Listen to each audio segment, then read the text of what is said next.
বর্তমান সময়ে দামি না কম দামি ডিসপ্লেগুলো ভালো হয়ে থাকে। এই কথাটা বলার পেছনে মেইন কারণ হচ্ছে আমরা যখন আগের মডেলের ফোনগুলোতে ডিসপ্লে লাগাতাম, বিশেষ করে 14, 15, 16 সালের দিকে, তখন দেখা যাচ্ছে মার্কেটে ছিল স্যামসাং জে সিরিজের ফোনগুলো বেশি ছিল। তখনকার জে সিরিজের ফোনগুলোতে যখন মার্কেট থেকে আমরা ডিসপ্লে কিনে আনতাম এবং এগুলো কাস্টমারকে লাগিয়ে দিতাম, দেখা যাচ্ছে ওগুলোর ফিনিশিংও ভালো হতো না এন্ড কাস্টমারও বেশি দিন ব্যবহার করতে পারতো না। দেখা যাচ্ছে হঠাৎ করে চাপ লাগলে কোনো কারণে হঠাৎ করে ডিসপ্লে চলে যেত। কিন্তু বর্তমান সময়ে যে ডিসপ্লেগুলো মার্কেটে আসতেছে সেগুলো কম দাম হলেও কিন্তু কোয়ালিটি অনেকটা ভালো। বিশেষ করে আপনারা দেখতে পাচ্ছেন আমার হাতে একটা ফোন, এই ফোনটা হচ্ছে স্যামসাং A12। যদি আমরা ডিসপ্লে লাগাই, ডিসপ্লেগুলো কিন্তু ফিনিশিংটা 100% হয়। ফিনিশিংটা 100% হওয়ার পেছনে মেইন কারণ যেটা, তা হচ্ছে মার্কেটে যতগুলো কোয়ালিটির ডিসপ্লে আছে সবগুলোই মোটামুটি ভালো, ফিনিশিংও সুন্দর হয়, দু একবার হাত থেকে পড়লেও তেমন কোনো সমস্যা হয় না। তবে আগের মডেলের ক্ষেত্রে সবচেয়ে বেশি সমস্যা আমি দেখেছি স্যামসাং জে সিরিজের মধ্যে। দেখা যাচ্ছে কাস্টমারকে আগের দিন রাতে একটা ডিসপ্লে লাগিয়ে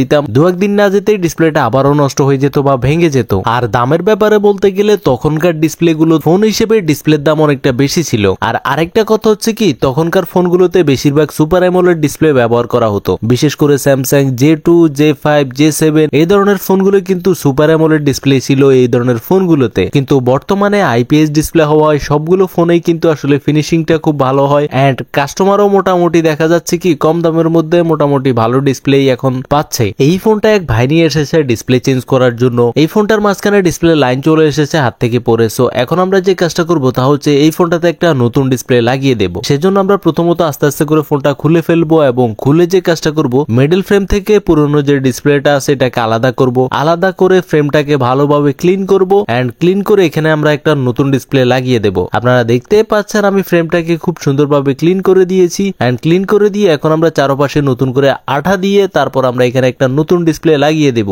এন্ড আমরা অলরেডি কিন্তু এটাতে একটা নতুন ডিসপ্লে লাগিয়ে দিয়েছি। এখন আমরা ফোনটাকে সুন্দর মতো আগের মতো করে ফিটিং করব এবং ফিটিং করে চালু করে দেখবো যে আমাদের নতুন ডিসপ্লেটা অ্যাকুরেটলি আছে কিনা, ফিনিশিংটা সুন্দর হয়েছে কিনা, চালু করে দেখবো গ্রাফিক্স, কালার সবগুলো অ্যাকুরেট আছে কিনা। আরেকটা কথা হচ্ছে বর্তমান সময়ে যেসব ফোনে সুপার অ্যামোলেড ডিসপ্লে, সেগুলোতে আসলে সুপার অ্যামোলেড ডিসপ্লে ছাড়া যদি আইপিএস ডিসপ্লে লাগানো হয় সেগুলোর ফিনিশিং কিন্তু সুন্দর হয় না। কিন্তু আইপিএস ডিসপ্লেওয়ালা ফোনগুলোতে আইপিএস ডিসপ্লে লাগালে ফিনিশিংটা 100% সুন্দর হয় বা মোটামুটি এই ডিসপ্লেগুলো অনেকদিন চালানো যায় যদি হাত থেকে না পড়ে বা পানিতে না পড়ে। এন্ড আপনারা দেখতে পাচ্ছেন আমরা ফোনটা চালু করেছি এবং চালু করার পরে কিন্তু আমাদের ফোনে খুব সুন্দরভাবে গ্রাফিক্স চলে এসেছে এন্ড কালারটাও মোটামুটি ভালো এসেছে।